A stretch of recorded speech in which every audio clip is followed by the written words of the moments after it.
పాపం ధృతరాష్ట్రుడు గాంధారిని పట్టుకొని మస్తు ఏడుస్తాడు. ఎక్కెక్కి ఏడుస్తాడు గదా! అసలు గంతగానం బాధపడేటకు కారణం ఏమున్నది? మరి ఆయన ఏడుపులో, ఆయన బాధలో నిజంగానే న్యాయం ఉన్నదా? రాజ్యసభలో ఏం జరిగింది? శాస్త్రాలలో ఉన్నట్టే జేషిర్రా నిర్ణయం? లేకపోతే కొత్తగా ఆలోచన జేషిర్రా? ఎందుకు గింత కష్టమొచ్చే? అనేది మనము ఈ ఎపిసోడ్ 9లో తెలుసుకుందాము. అందరికి క్షణార్థులు. మహాభారతం 9వ ఎపిసోడ్ ఇయాల మనం జెప్పుకుంటున్నాము. ఇయాలటి ఎపిసోడ్‌లో ఏమైతదంటే ధృతరాష్ట్రుడు సభలకొస్తాడు గదా! సభలొచ్చి మాట్లాడతాడు గదా! పాండురాజు అంటాడు, "నువ్వు పెద్ద సలహాదారుని లెక్క ఉండాలా" అని అంటారు గదా! దానికి ధృతరాష్ట్రుడు మాట్లాడుతున్నాడు గదా! ఎపిసోడ్ 8లో మనం జెప్పుకున్నాము. దాని కంటిన్యూయేషన్ ఇది అన్నట్టు. ఇగ ఏమంటాడంటే ధృతరాష్ట్రుడు చిన్నంపటి ఆళ్ళ అమ్మ ముచ్చట చెప్తాడు. ఏమంటాడు అంటే, "నేను చిన్న పిల్లగాని లెక్క ఉన్నప్పుడు చందమామను జూస్తా" అని మస్తు ఏడ్చేటోన్ని.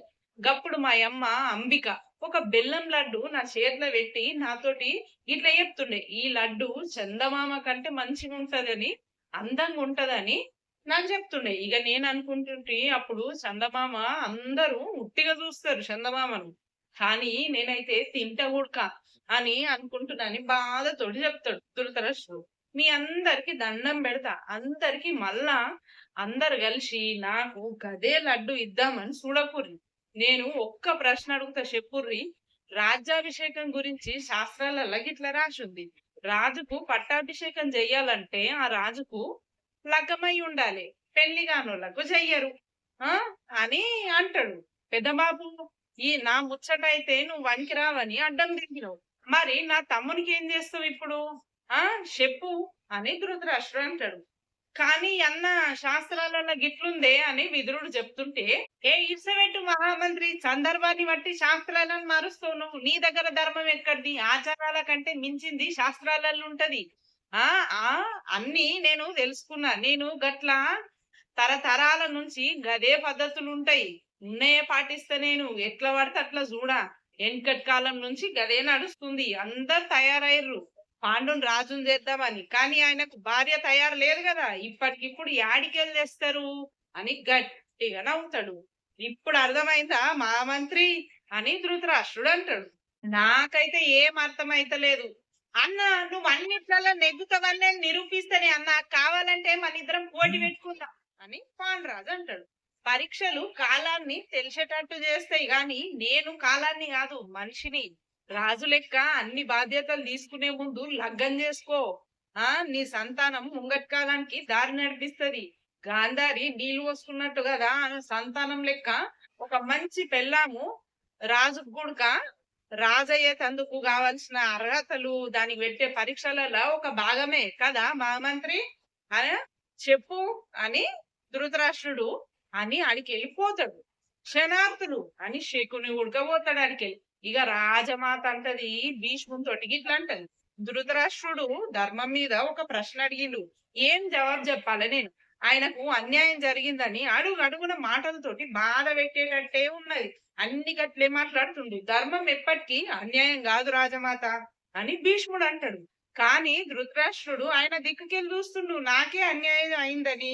మీదికెళ్ళి గాంధారి అన్న మొత్తము మన ధృతరాష్ట్రుని ఎంబడినే ఉంటుండు. ఇగ ఆన్ని చూస్తే అయితే అట్టి కుళ్ళిపోతాం లెక్కనే అనిపిస్తుండు. అన్ని పుల్లలు పెట్టినట్టు పుల్లలు పెడతాడని కూడక నాకు అనిపిస్తుంది భీష్మ. 2 పెద్ద గోడలు పెకిలినాయనుకో ఇంటి కప్పు అయితే ఊల్తది. ధృతరాష్ట్రునికి పాండుకు కొట్లాటైతే మన కురువంశం ముక్కలైతది రాజమాత అని భీష్ముడు అంటాడు. అట్లా అస్సలు గానియ్య నేను. ఎంత కష్టమైనా సరే నేను అసలు గానియ్య. ఎంత తిప్పలైనా సరే భీష్మ శంతను మహారాజు వంశం ఒక్కటిగుండే తందుకు నేను ఏమన్నా చేత్తా భీష్మ. మనము ధృతరాష్ట్రునికి ఖచ్చితంగా జవాబు చెప్పాలి అని అంటది సత్యవతి. గట్లయితే మనం వెంబడే పాండుకు లగ్గం చేయాలి మరి అని భీష్ముడు అంటాడు. అసొంటి పిల్ల ఇప్పటికిప్పుడు అంటే యాడికెళ్ళి తెస్తాము? మన రాజ్యానికి రాని ఆమె సంతానం హస్తినాపురం భవిష్యత్తును కాపాడాలి. ఆమె పాండుకు ఇంకా బుద్ధిని, జ్ఞానాన్ని పెంచేటిది అయి ఉండాలి. ఏడ దొరుకుతది గిన్ని గుణాలున్న పిల్ల ఇప్పటికిప్పుడు అంటే అని సత్యవతి అంటది. ఇగ ఆడికి ఆళ్ళ కథ కాంగానే కుంతీదేవిని చూపిస్తారు. అప్పుడే కుంతీదేవి కనబడతదన్నట్టు ఈ మహాభారతంల. ఈ కుంతీదేవి గురించి ఎట్లా అంటే ఆమె వేటాడుకుంటా పోతదన్నట్టు. అడవిలా కొంతమంది బాణాలేసుకుంటా వేటాడతారు. ఇగ ఆళ్ళ బాణాలను ఆపుతది కుంతీదేవి. ఆళ్ళడుగుతారు, "గిట్లా ఆవు రాజకుమారి మా బాణాలను ఎందుకు ఆపుతివి? మేమేమన్నా తప్పు జేసినామా?" అని అంటారు. తప్పు గాదు. అపరాధం జేసిర్రు మీరు. ఆ జింకకు చిన్న పిల్లుంది. కనబడతలేదా మీకు? పిల్లకు తల్లిని దూరం జేసుడు కన్నా పెద్ద తప్పేమన్నా ఉంటదా? మొత్తం చుట్టుముట్టు భయమే నిండుతది ఆ పిల్లకు. ఇంకా వేరే ప్రపంచమే ఉండది అని కుంతిదేవంటది. ఇగ ఆళ్ళ దోస్తొస్తది ఆడికి. అచ్చిగిట్లా అంటది.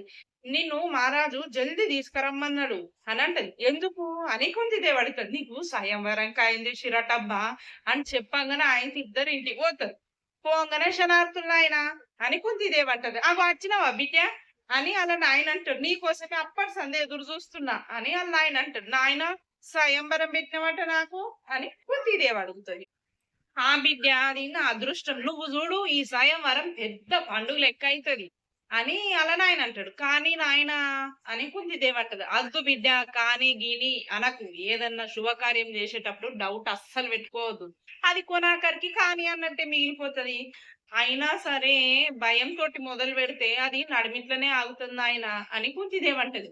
"నువ్వు భయపడుతున్నావా? బిడ్డ స్వయం గురించి నువ్వెందుకు భయపడబడితివి? మర్చిపోయినవా నువ్వు నీకు దుర్వాస మహర్షి ఇచ్చిన ఏమంటారు వరం యాదికి లేదా? నువ్వు ఆయనకు జేసిన సేవలకు మెచ్చి ఆయన నీకు మంచి ఫలం ఇచ్చిండు. మర్షినవా?" అని ఆళ్ళ నాయన అంటాడు. "కానీ ఒక్క ముచ్చట నా గుండెను ఆగమాగం జేస్తుంది నాయనా" అని కుంతిదేవి అంటది. "స్వయంవరం గురించి ఎందుకు భయపడబడితివి బిడ్డ? మర్చిపోయినవా నువ్వు? నీకు దుర్వాస మహర్షి దీవెనలున్నాయని నువ్వు ఎంతో కష్టపడితే ఆ ఫలం దొరికింది" అని ఆళ్ళ నాయన అంటాడు. "కానీ ఒక్క ముచ్చట నా గుండెను ఆగమాగం జేస్తుందే నాయనా" అని కుంతిదేవి అంటది. "ఎందుకు బిడ్డ? నేను ఖచ్చితంగా జెప్తా నా బిడ్డ ఎసొంటి తప్పు చెయ్యదని" అని ఆళ్ళ నాయన అంటాడు. "ఇక భయమెందుకు జెప్పు ఆ" అని చెప్పుకుంటా పోతాడు. "నాయనా అది" అని అంటుండగానే ఆయన తల దోస్తొస్తది ఆడికి. ఇగ సైగ చేస్తది చెప్పకు చెప్పకని. ఇగ కుంతి మాట మారుస్తది. "నేను అత్తగారింటికి పోతే నిన్ను ఓళ్ళు చూసుకుంటారు? ఆ! గందుకే బాధైతుంది పాపు" అని ఏడ్చుకుంటా చెప్తది. "గట్ల బాధ పెట్టుకోవద్దు బిడ్డ. లగ్గం గురించి కలలుగా నువ్వు మంచిగా పిల్లా పాపలతోటి సల్లగుండాలే బిడ్డ నువ్వు. గిందుకోసానికే లోకంలో ఉన్న మంచి మంచి రాజ్యాలకు సందేశం పంపిన స్వయంవరానికి రావాలే అని. దునియా మొత్తంలోనే మంచోడైన మనిషి నీకు మొగుడు గాస్తాడు. నువ్వు ఏం టెన్షన్ పడకు బిడ్డ" అని జెప్తాడు. ఇగ హస్తినాపురంలా మహామంత్రి ఉంటాడు గదా! విదురుడు. ఒక్కొక్క ఉత్తరం బయటకు తీసి దాన్ని బయట పట్టుకొని అది తీసుకుంటూ చదువుతాడు. ఆ! ఏమంటాడంటే, "మహారాజా కుంతి భోజన్ నుంచి మనల్ని పిలిచిర్రు. కుంతి భోజన్ రాజు స్వయంవరం పెట్టిండు ఆళ్ళ బిడ్డకు స్వయంవరం అని రమ్మని పిలిచిండు మనల్ని" అని విదురుడు అంటాడు. కరెక్టే గాని ఆ పిల్ల ఏమన్నా రాజు బిడ్డనా? యాదవుల బిడ్డను ఆ రాజు దత్తత తీసుకుండు. ఆమె హస్తినాపురం రానెట్లయితది అని రాజమాత అంటది. ఇగ భీష్ముడు గిట్లా అంటాడు. "రాజమాత మామిడి చెట్టు ఇత్తనం తీసుకపోయి ఇంకొక భూమిలా పెడతాము. అప్పుడు ఆ కొత్త చెట్టు పండు ఇంకా తియ్యగుంటది. గట్లే ఆ కుంతి రాజ్యం పిల్ల గుడక 2 రాజ్యాల గుణాలను కలిగి ఉంటది. యాదవులది, కుంతి భోజమోళ్ళది" అని అంటాడు భీష్ముడు. ఇగ విదురుడు అంటాడు, "మన రాజ్యానికి గుడక 2 రాజ్యాలతోటి సుట్టరికం కలుస్తది. ఇంకా బలం గుడక పెరుగుతది రాజమాత మనకు" అని విదురుడు అంటాడు. "విదురా నాకు సుట్టరికం పెంచుకునుడు అస్సలు ఇష్టం లేదు. నాకు ఒక్కటే కోరిక మనకు అన్ని గుణాలున్న పిల్ల మన హస్తినాపురానికి రాణి గావాలే గంతే" అని రాజమాత అంటది. ఇగ భీష్ముడు అంటాడు, "నేనిన్నా ఆ పిల్ల గురించి. ఆమె దుర్వాస మహర్షికి మస్తు సేవలు చేసిందట. గంత కోపం గల దుర్వాసుడు గుడక ఆమెకు మెచ్చి వరమిచ్చిండట. గంత కఠినం పని చేసిన ఆమెకు గుండెల ధైర్యము, దమ్ము, ధర్మము ఖచ్చితంగుంటాయి రాజమాత" అని భీష్ముడు అంటాడు. ఆ కుంతీదేవి ఒక చెరువు పక్కకు కూసొని ఏడుస్తా ఉంటది. ఆళ్ళ దోస్తొచ్చి "ఎందుకు ఏడుస్తున్నావు?" అని అడుగుతది. "నీకు తెలవదా ముచ్చట?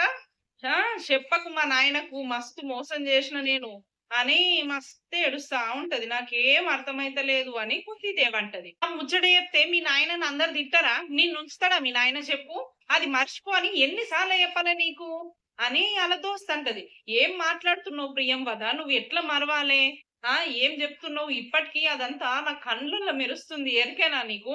అయాల దుర్వాస మహర్షి నాతోటి నీ సేవకు మెచ్చి నేను నీకు వరం ఇస్తున్నా. ఏందంటే నువ్వు గీ మంత్రం చదివి ఏ దేవుడిని పిలిస్తే ఆ దేవుడొస్తడు. ఆ దేవుని బిడ్డను నువ్వు కొడుకు లెక్క పొందుతావు. తీసుకో ఆ మంత్రం" అని చెప్పిండు. నేనది నిజంగానే అయితదా అని ఆ మంత్రం చదివి సూర్యుడిని పిలిచిన. సూర్యుడొచ్చిండు. నేను అట్లే ఆగమైతి. నువ్వు నిజంగా సూర్యునివా అని అడిగితే, అవును దుర్వాస మహర్షి ఆదేశంతోటి అచ్చిన నేను అని సూర్యుడన్నాడు.